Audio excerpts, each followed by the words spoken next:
Today we're here with actress, musician, director, producer, and owner of Geisha Productions, Gloria Gift Nankunda. Welcome, Gloria. Thank you so much for being on the show today. Thank you so much for having me. Such a pleasure. No, pleasure's all mine. Yes. So I wanted to know when you got bit by the creative bug. Was it like coming out of the womb, or was it a later discovery of how creative you are? I will say it was right out of my womb. Yeah. Why? Because for me, as long as I know, I was seated in front of the church with my grandmother in church, and she was in the choir. So every Saturday, whenever we were in holidays, we would actually go for rehearsals with her. And then on Sunday, I would sit with her with the choir. So even when I didn't know what was happening, music has always been my base, I believe. For Okay, so. Nice. So it very much started in singing and music. Yes, I would say I call music my vehicle because it has been the basis of everything else, be it film, be it theater, I mean stage. Yes. Yeah, excellent. Just a performer all around. Always. So when you came to Canada, how old were you when you came? You want to talk about my age, eh? A little bit. Only, I don't want to date you. I just want to know how old you were when you got here. I came to Canada 2011. I was 24 years old. Oh, so now everybody can do the math. But well, you asked. And I was just going for whether you were a child. No, I was pretty an adult, and I knew what I wanted, and I was ready for a new space, new scenery, new people. Yeah. Nice, excellent. Why Canada? Did you have your heart set on Canada, or was there a couple of different options? So when you're in Africa, I would say I'm originally from Uganda. For those who do not know, yes, as you can see my flag, I'm very proud of that. We basically Google abroad, and usually Canada and America, USA, will become number one. Right. So if it wasn't when I was younger, about 14 years, I tried to go to the States. Oh, okay. It didn't work, but here I am in Canada. So Canada was the second best thing, and I had a friend who I had helped come about 4 years before. Oh, okay. So when it was time for me to leave, I was like, I'm just gonna go to Canada. Nice. And here I was. And here you are. Yeah. Making waves ever since. 12 years later. That's amazing. Yes. So when you got here, what was your plan? Was it to be creative in Canada, or what was the plan when you arrived here? To be honest, I was open. So of course, originally into media, TV and radio all my life since high school. So coming to Canada, I literally gave my last bulletin today, and I left the country the next day. So when I came here, of course you have the notion, or you want to believe that there's a radio station that's gonna take me now. Yeah, you're gonna land and somebody's gonna be at the airport being like, she has arrived. You understand? So I get here, and guess what? Canadian experience. They need it. So from the moment I landed here, creativity, I don't even think I thought about it like that, because I wasn't yet into music I wasn't yet a professional musician. Right. I was still working, media. So now I'm here, and they need Canadian experience. I remember the first radio or TV station I reached out was Rogers TV. Nice. Of course, I'm excited. I'm seeing it on cable. I'm like, I gotta give these guys a shot. Yeah. And the first thing was Canadian experience. It was the beginning and the end of that conversation. What's your experience in Canada? Well, I just arrived, so I was hoping you'd be my experience. You understand, and I'm even asking for an opportunity to simply be a part of the team. Just let me be an intern. Let me do something that would allow me to be a part of the media. Nah. That didn't happen. Yeah, I hate that. That's the one thing about, not just the entertainment industry, it's a lot of industries. You need experience to get experience, but nobody's willing to give you that experience. It's so frustrating. Now, as an immigrant, that was one of the worst experiences, and I think we all go through it because my resume spoke for itself. I've been in media since I was 18, and I've got the experience. I've interviewed presidents, superstars, please. Yeah. And here I am, and you're telling me I can't intern? Yeah. Oh my goodness. It was painful, for lack of a better word. Painful. And then I went back to zero. Oh, how did that feel? It's called being humbled. It's called very humbling experience. Down. Oh man. From there, I remember I brought R. Kelly to Uganda. I had my jaw, Thomas. I'm walking through these UB40. I'm really going through all these people, and then here I am, and they won't even let you talk to the janitor. It was quite. I'll call it a spiritual journey. Not even to lie, How do you come out of that? Like push through that solid no. I'll give you the point. It was a point of no return for me. So I did work in a bakery up in Vaughan. I used to live downtown, and then I worked in a bakery. So this one morning, I would wake up at 3 a.m., take the bus at 4, arrive there at like 7. They told me to come back. Imagine after that whole journey, they said, we have enough people. I remember thinking, this is not my life. This cannot be it. There has got to be something different. Not because... No, it was a no for me. Like I was like, there has to be a way that I can't be here.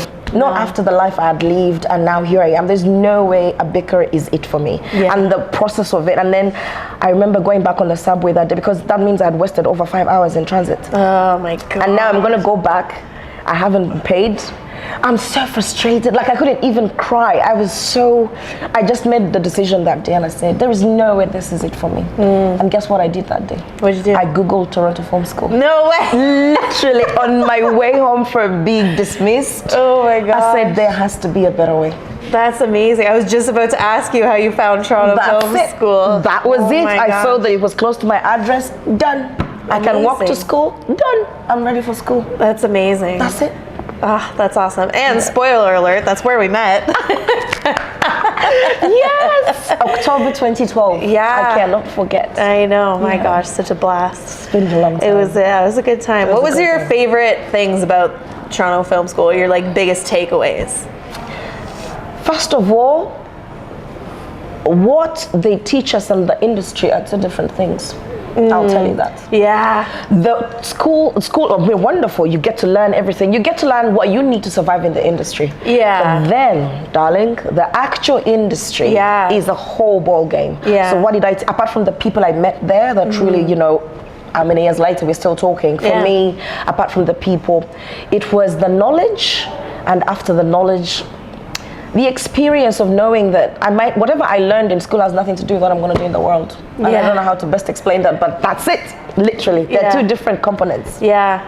It's very and I think I left school being like, okay, all sets are organized. And you have to be, you do have to be on time, but I don't know, it just seemed like everybody else had it together and you were the one who didn't have it together, and then you get out to the real world and you're like, oh, no one has it together. Oh, great.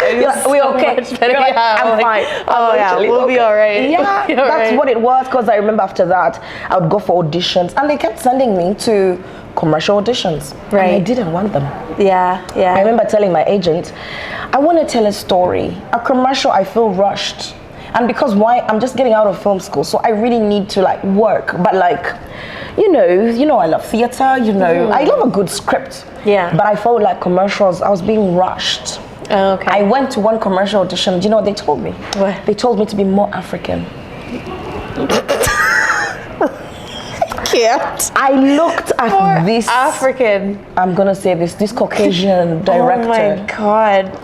Telling me to be more African. That's so wrong. What does it even mean? First of all, born and raised Africa. And so you want me stereotypically to be insulting Africa? It was an infomercial. I'll never forget it. An infomercial for Ethiopia and food. And this gentleman told me to be more African. That is that was the last audition I went for. I said, I'm done here. This has nothing to do with me. Can you imagine that? That is ridiculous. I remember thinking, what do you mean more African? That's the equivalent of someone asking me to be more Canadian. So you show up with a beaver fur hat and a poutine or something, and you start saying you want to go for a rip there, bud. That's what they want, right? They want the stereotypical brutal version of it was Eastern Avenue. I remember everything, because I remember thinking, I cannot believe someone is telling me to be somebody I've been all my life. Yeah. According to them. Yeah. Not even just your specific country. No. It's the whole continent. Be more African. Be more African. Oh my God, that's brutal. That was the end of me going for auditions. I was I'm just gonna create my own work. I'm done here. I'm not begging anybody to take me on. Yeah. Literally, that was the base of I'm done. That's nuts. Yeah, so you're talking about creativity. I was ready to hit it my way. Yeah. Or not any other way. That's good. it. So that's how, I guess that's how you got into producing and directing. Exactly. That's how I remember telling you about, I'm going to do a music show. Yeah. That was the beginning. I said, I put everything together. I said, I want to do music. I'm going to put out a play. So it was a matter of what comes what first. Right. So that's when I participated in International Models and Talent Association. It was a talent a competition in New York, where I came up in about... Oh, yes. Yes. I remember this. You do remember. It's been a journey, man. It's been quite a journey. Yeah. And I won 2 out of 8 competitions. I was the oldest of all the competitors, 5,000 competitors. Wow. I was among the oldest, so fun times. But you don't look the oldest. I will take it. I will take it. This is many years ago, so it was such, I'm in the hotel in New York, the Hilton, and you have everybody with their mother, and, you know, they're moving around, and I'm like, guys, I'm with the team. I got you. Oh my God. It was such a trip. And then when I got to New York, and so I won 2, 3, so they were giving us opportunities to be a part of new faces on TV. So I got a scholarship for comedy. They told me I was funny. You don't think you're funny? Why are you telling me this? Like, they told me I was funny. You're funny. I got a scholarship in New York School of Comedy. Funny. And I'm like, I'm funny. I remember that the directors thought you were so funny. I literally was like, I'm funny? That's so funny. That was one. And then I booked a play as well. And then I booked a film for 6 months. So they had to look at my passport, but I was Canadian PR by then. And then when I told them I was Canadian PR, it meant that they had to get me a work visa in the States. Right. So they would bring the contracts, so you come in to sign. When I told them I was Canadian, they did this.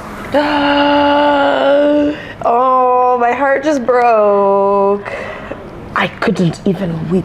I sat outside the Hilton. I'll never forget the 17th of July, 2017. I sat outside the Hilton. It was hot. I was very hungry and angry. And I said, there is no way I'm going back to Canada to be just a barista. Yeah. That statement has made me till I am who I am today. Yeah. Because it didn't make sense.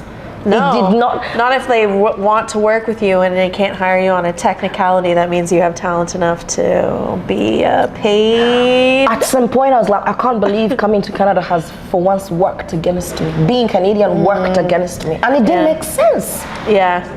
It was so hot that day. I sat outside. I couldn't cry. I couldn't eat. I was so hungry, and I just said, there is no way I'm going back to Canada to be just a barista. Yeah. That was it. Right. So then after that, I came back in November. Started your first project? I did my first project, which was my music show. My very first. I got a live band, paid them out of my barista pocket. I put up a show on the 1st of December 2017. Nice. 2018, I did Toronto the Good, where you were the main actress. Yes. So I was. What a journey. You know, and now I've been doing, I did my album 2019, released an album 2019, and then, touring festivals as well. So I've been quite busy, and then 2024, I was a producer with Mr. Andrew Moody for the play Zahira at Theatre Pasmarai this past May. And now I just had a Christmas special that we did last Friday with Nankunda and Friends, wonderful. And now I have a Christmas album. Yes, you do. Yes. I'm very, very excited, and I'm grateful. It's been a journey. Yeah. But I think the best part of it for me was, you gotta decide what you want to do. It does not matter if there's 20 of you. If you're meant to do it, there is space for you. Yeah. Stick in your lane.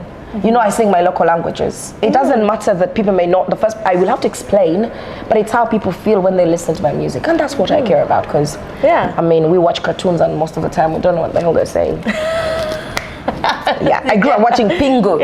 Pingu? Oh, yeah.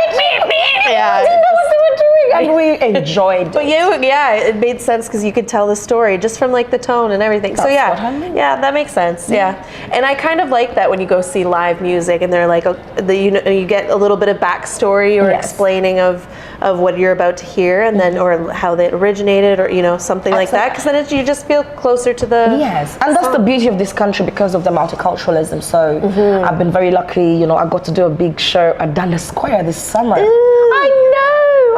That was like, I made it. I know. I told my mom, I said I just performed on the biggest stage in Canada, because performing at Dundas Square is quite a vibe, I'll tell you that. You know, it was the Salvation Army Canada Day celebrations. It was like my seal in Canada, I'll tell you that. Yeah. I was like, good job, Glow. Good job. That's awesome. So what do you think is next for you? Do you have another project on the horizon? My Christmas special, the video just got booked to be played in South Africa. Amazing. I've just sold it for 3 years. So there you go. Congratulations. Thank you. Someone's taking me out to dinner. Yeah, now. And I'm having, what's it called? I'm doing my new album now. I'm in studio now. Oh, excellent. And so what's this album going to be about? This is basically harmony and folk. Again, stories of my life and my experiences. I'm writing. I've got a whole team of writers. It's the process, you know, because I know the end. But the process, I take joy in the process. You know? Before even any production, I love the chaos. I really love the chaos. As much as it is hectic, but I kind of love it. I love it to a certain degree. Yeah. And then it gets too much, and I'm like, okay, but everybody's actually going to pull their shit together, right? Like, Well, at the end of the day, you need a team, right? Like, no man is an island. Yeah. And then you gotta trust. Yeah. You have to trust that your team knows your vision. So as a person, you have to give your vision clearly, like to your team. You definitely need a solid leader in rallying a team, for sure. And knowing when to ask for help. Yes. Knowing when to ask for help, right? I'm learning that. That's when I like to do everything myself, but well, I'm not good at team. I'm not good at now we're building a team now. Exactly. That's awesome. Yeah. So your album that you're working on now, so you do it in your home languages and English as well, or English, just Zulu, any language. I'm a multilingual. What can I say when it comes to music? Yes. I'm multilingual. I may not speak many, but I can sing any language. So you bring it on. I saw Celine Dion do like a line of her song in like every country she went to. Yeah. You can do that. There you go. You're talented enough. Yes. You got all the pronunciation down. Yeah. You just can't do accents. Not in film school. No, I couldn't. My tongue just couldn't do it. And I was so mesmerized. I'm like, how do I turn that? Yeah. Even when I tried to be more African. Be more African, please. Could you be more African? Sorry, were you born there? Slaps. Bye. Slaps. Do you remember their name? Have you blacklisted them? I would. They're lucky. So bitter I am. They're lucky and very kind. Yes. Yeah. That's awesome. So what do you do to keep the momentum going? Like when you're really feeling low and down in the depths, or you really don't want to put in the effort today, what is something that helps you get through that and push through to get things done? You know what's funny, or what I've learned lately? I've learned to give me a day of doing nothing. Intentionally. Sabbath. Yeah. Intentionally doing nothing, because it never stops. Yeah. I have stopped trying to feel guilty for not doing anything. So That's I hard. give myself, absolutely, it is hard. Like, that's why I'm sharing it, because I've had to learn it this year. You have to grant yourself permission to do nothing. And as a creative, to know that there doesn't need to be guilt behind that. Yeah. It's not a matter of creating. You actually need to rest. Yeah.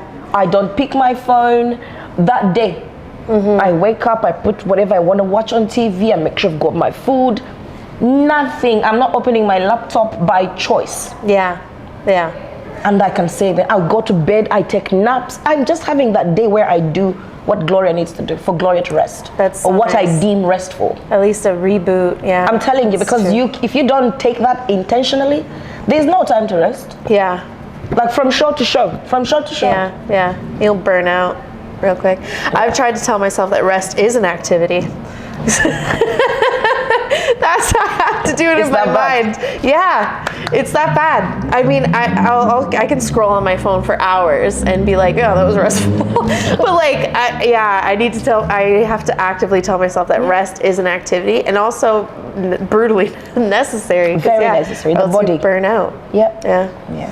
How do you deal with, because I know you do productions and putting things together, how do you deal with when things go wrong? When things go wrong. They sure do. All the time. I know. I sit in the moment and I look for the solution of this moment. Okay. I don't go, why did it go? Here we are, it has gone wrong. Can we salvage it? Right. What can we salvage right now? Right. Because we gotta move. And it's production, it's live. I'll tell you, so on Friday when we're doing the Nankunda and Friends, one artist was on stage, and I was using, where the camera was another room where I was changing from, but the camera is positioned there. So when my stylist was closing the curtain, they closed the camera. Oh no. For like 5 seconds. It's the worst experience for those watching at home, because they're just seeing gray for like 5 seconds. I'm like, oh my God. And then the camera person just came and oh no. So I could have, stayed on that moment and be like, how dare we? Yeah, but no, there's Forward. no time. There's no time. That's what I mean. So Yeah. I focus on finding the solution in the moment. Right. That's it. And then I move forward. That's because it has happened. It's spoiled milk. You ain't gonna collect it. Yeah. But I we like gotta move. that. You ain't gonna collect it. Some people do. I doubt. Milk. But yeah, you're right. In the Solution moment. in the moment. Yeah. And we move. I like that. Yeah. I like that a lot. Take it. Use it. I will. It's going in my journal tonight. Do you have, we've already named a few highlights, but do you have any highlights of your career so far of like, that was Cloud 9, one of the best moments in my career thus far? As you know, I'm a kind who, I take in new experiences, and that's something I have learned because it keeps me hungry. Any chance I get to be in front of a new audience for me, even if it's 5 people, it is a new audience. Somebody I've encountered, somebody new. I've encountered a different opportunity, different culture, different people. And I would say, when I say highlights, well, first Dundas was like a highlight this year, I won't lie to you. And then the Christmas special too. Yeah. Because it's a whole production which I started like 2 months ago to actually, and the show was exactly 1 hour. Wow. You have not seen a live TV show 1 hour production. Yeah, that's chaos, the best. From the guests arriving late, my stylist came late, oh my goodness. But guess what? If you say you're live at 7, you're live at 7. So figure it out. Yeah. Sheesh. It was such different kind of pressure. It was different. But like a week before we went live, I had attended the social on CTV as an audience member. Oh, okay. So I had done my recon. I went to see how do they run a live show. Yeah. Oh dear. When you're a part of the audience, it's a different story. Yeah. When you are on stage, darling, oh dear. Yeah. Fantastic, I must say. Do you like doing live? I love it. On live TV? Because I'm live. Because live theater I love, but live TV scares the crap out of me. I love it. Honey, anything production, anything. But you see, the thing with me, because of music, so the stage is my forte, really. So it's just like TV. It's just like singing for me. Fair. Yeah. Okay. And hosting, just like this. Nice, just like this. But I don't do this live. Do you know why? Because I'll say something stupid. I'll have to edit it out. I hear you. But yeah, do you have a preference of like performing in front of like a small audience versus a big audience? Like, I know you obviously want to sell out stadiums and stuff like that eventually, but do you like the intimate? I find them more nerve-wracking. The intimate ones? Yeah. Oh my God, I love them. Yeah. Like, I love the intimacy because I'm actually singing to somebody. Yeah. I'm talking to you. I will look you in the eye and sing you a line, and you ain't gonna forget that. Yeah. So give me an intimate audience any day. Excellent. I love it. And that's why when I do, you're not gonna find me doing, I don't know, don't get me wrong, Lord, I'd like to get to the ACC, but that's not, if I don't do ACC, I'm cool. Yeah. If I do Carnegie Hall, that's my future stage, the Carnegie Hall. Yep. If I get to do 50 and above people, I'm good. Yeah. Yeah. 50, perfect. Amazing. I'm telling you, because I've done my very first show, I had 250 people. That was like, oh my God. That's when I knew, oh my God, now I've started singing, I can't stop. Yeah. Because now the people had, witnessed me. And then all these other shows have just been wonderful audiences. But I'll tell you, anytime, again, I try to remind myself how grateful I am. I remind myself how blessed I am anytime I get to be in front of somebody who has never seen me. Yeah, that's true. It's a good way to look at it. Yeah. It's a good way to No look at science, no statistics, no algorithms. Presence. it. Yeah. Presence. Yeah. That's it. I like that. So where can people find your music? Well, it's on Spotify, on YouTube. It's on basically all music platforms. Under Gloria Gift? Under Gloria Gift Nankunda, to be exact. Okay, perfect. Yes. I didn't know if you included that. I knew her as Gloria Gift in school, so we added the Gloria Gift. Do you know why Nankunda. you knew me like that? Because I was told that Gloria Gift Nankunda is People too long say it to be on the headshot. Oh, really? Yeah. Yeah. I'm sorry, I'm now just like rolling through all the famous names that I know that I was told are the name is so too much long longer to be than on the headshot. But Gloria and Gift are two very short words. Yeah, that was the reason. Yeah. That's ridiculous. Yeah. You're like, that's too much ink. So I would say that for me, I had, when I came and then I went to film school, I will say I suffered an identity crisis. Yeah. Truly. Because I'm Gloria Gift Nankunda, and all through my life back home as Gloria Gift Nankunda. So when I come here and I'm told, you can only be Gloria Gift because it's easy for people to pronounce. Okay. But where am I? Arnold Like, Schwarzenegger. you get it. So Nankunda, then I got into music, and Nankunda is my forte. Like, Yeah. so I said, but I can't take one and lose one. So did you find that when you got back into music, you could reclaim your sense of self and your last name? Absolutely. Yeah. And then that's the brand. Gloria Gift Nankunda. Yeah. That's absolutely. it. When people say, what's your artist name? It's my name. Okay. Why should I have an artist name and then be something else? Right. I didn't, because again, Gloria Gift, I'm not African, and then Nankunda, I'm so African. So what happens when I'm Canadian? You should have told the people. Can you be more African? Well, my last name actually was not on the headshot, but it is Nankunda. It is Nankunda. Man, that statement just, you look, someone asks you a question and you look at them, you're like. I wish I saw your face in that moment, because I know it's like. Are you fucking serious right now? You know me. I couldn't believe it. It was not necessary. Oh, that's hilarious. Yeah. It kills me. So what advice would you have for young actors or young musicians, creative people starting in their journey, and specifically people who have come here to do that? Because I think you can speak pretty Absolutely directly to them. I think the first thing is to ask questions. Okay. If I hadn't had that frustrating moment and actually Googled film school or music school, I don't know if I would have ended up at Toronto Film School, if that makes sense. Right, yeah. So first and foremost, what do you want to do? So you have to identify, because there is so much out there. There's so many schools out there. But why Toronto Film School? I gave you my reasons. It's in my city. It was close to where I was staying. And, school fees was quite affordable then, I'll tell you. At least not today, but hey. Yeah, we all know that. But as a person who came here straight off TV and radio, and now here I am, what is my identity? Who am I? Who are you? What are you trying to say? So those are all questions I say, ask yourself. Right. I want to sing, but do I want to be Justin Bieber?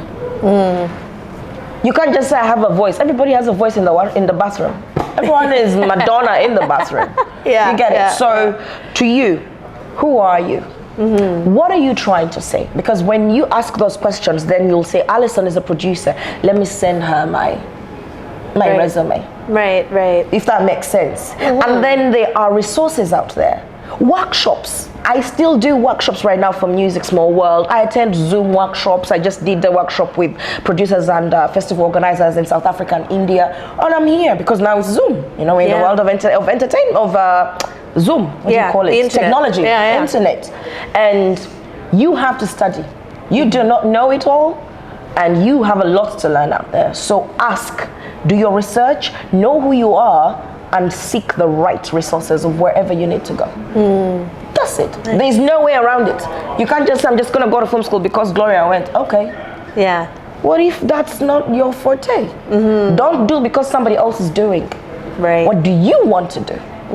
If you want to become a plumber, I'll say, you're not going to go to engineering school.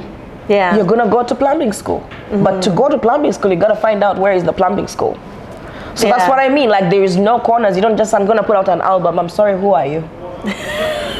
You get it? Like, there's things you have to register your music with SoCan Canada, which is the Society of Composers and Writers. Like, there are steps to take. You don't just say, you don't just do things. There are steps to follow. You know, I'm gonna release. I'm like right now. I'm doing PR for the promo. I'm promoting the album. That was planned. You know, I'm looking for a radio. I have an interview tomorrow. Radio, TV interviews that are promoting, and they have to have all this work. So I'm not just calling and saying, Alison, could you host me? This is what I'm doing. Can I be on your show? I'm prepared. You have to be prepared. Right. And just like they taught us in film school for the 5-minute elevator pitch, if you remember that, always have your resume ready, have your press kit ready, because you don't know when you're going to meet a journalist, and they're not going to say, oh, I'll send you an email. No, give me your email right now. I'll send you all my info. Yeah. In real time. Yeah. I'm not missing an opportunity of connecting, because you don't know where that person is going to lead you. That's true. That's it. That's true. 2 cents.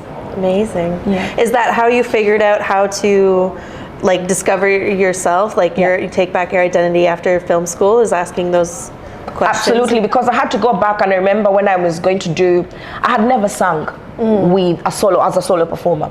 I had always been a part of the choir. Right. So when I said I'm going to sing, my very first chance to be on stage, I did an open mic at 120 Diner.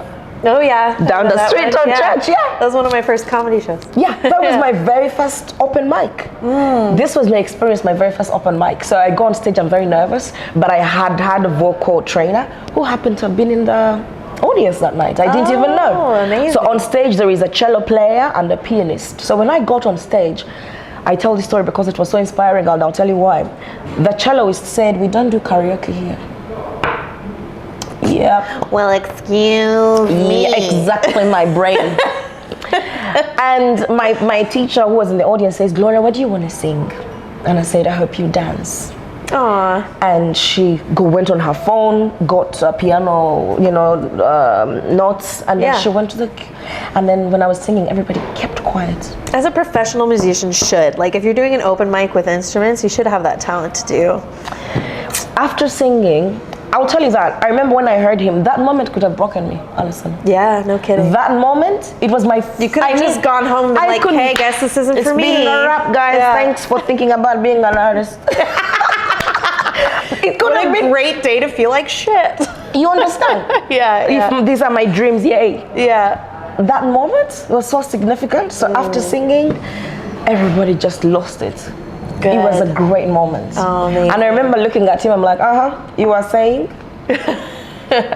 Right. From that day, he looked at me differently. I never said, and I just remember thinking, wow, you didn't even bother, you just threatened me. Like you just chased me off stage. Yeah. So I could have gone home and done. Yeah. So that moment, after that's why I'm sharing that, because you're gonna get no's, my dear. Someone's gonna look at you and tell you to be more Canadian, to be more African. They're going to ask you why your hair is in dreads. They're gonna ask you, can you cut off your hair? Yeah. But you have to be true to your principles and who you are. It's not a matter of accepting a nude scene if you're not open to being nude. Yeah. You get it? So even as an artist, you have to know who you are. Because the world is going to tell you otherwise. Yeah, and it's trying really, to fit. Yeah, it's the square peg, round hole thing of. And you want opportunities, but also not all opportunities are for you. Yes. You get it? And that may hurt. It may hurt a lot, but it'll lead you to what you're supposed to do. Yes. Yeah. Absolutely. So that's my 2 cents again. I love that. Yeah. Oh, this has been a wonderful interview. I love this. It's been really lovely. I like to finish the podcast with a fast 5 questions. Okay. Here they are. What is your favorite beverage? Did you just say whiskey in your head or something? A very cold beer. A very cold. Oh yeah, very cold beer any day, babe. Absolutely. Yes, please. A favorite genre of music to listen to? Right now, today. Right now, it today. Changes all the what time. do I have? What am I listening to? What was the last thing you were listening to? I'm listening. I'm just listening to rain sounds. I know that's strange. No, I do that to go to bed. Yeah. It's relaxing. I love it. Yeah. Like I enter my house, I'm like, rain. Yeah. Immediately. It calms me down, my thoughts, it brings me, and then I breathe. So that's what I'm listening to right now. I like it. I like it. Name 3 things that you absolutely have to bring when you're going to be performing. Lip gloss, a head wrap, and comfortable shoes. Ooh. on my feet. Yes. Yep. Yes. Very important. Very important. What's your pet peeve? People who don't communicate. Tell it to me. I may not like it, but I will know where you're at. I'll know where we are at. Right. It's very important, because then I'm not assuming, I'm not trying. If, let's say, you're late for a show, did you get an accident? Yeah. Well, let me know. I may not like it, but let me know. I also just hate trying to pull the information out of my someone. God. They're like, no, I'm good. And I'm like, I can tell you're not. not good. Tell me the information. And they're like, I'm fine. Shut up. Just tell me. I hear you. I have two pet peeves though. Yeah? Okay, what's the other one? And then people, when I see somebody treating somebody else bad, oh my God. Aw. It like breaks me, like breaks my whole being, because I can't. Like I just, no, I can't do it. Yeah. So I really, yeah. Do you have to jump in and say something, or? I've learned to shut up. Yeah, I can't. It's so painful. Like Yeah. it's this, like I will tear up because I'll turn away because I cannot. Like it's just not nice. Yeah. Period. Fair. And last one, a quote you live by or try to live by. And if you don't have a quote, just a piece of advice for the general public. Yeah. I would say, stay in your lane. Stay in your lane. Let everybody tell you that let everybody question what you're doing. But if it gives you peace, stay in your lane. I promise you, the right people will find you. Whether it's clients, customers, business partners, friends, the right people will find you. Stay in your lane and the right people will find you. There it is. Nice. Love that. Well, thank you so much for being on the show, Gloria. Everybody check out her music on Spotify, Gloria Gift Nankunda. And you'll see her all around town. She's got productions going all the time. So. And check out my website as well, nankunda.com. Absolutely. Thanks for having me. My pleasure. Thanks so much. Thank you to you and your team. Absolutely. Thank you. Thank you. And for more interviews like this, check us out, Creative Full Time. See you next time. Thank you for listening to today's interview. I hope you enjoyed it. If you like this interview, don't forget to subscribe, like, follow us on YouTube and Spotify, and always on social media, Instagram, Facebook, and TikTok. Thanks again for listening, and hope to see you next time.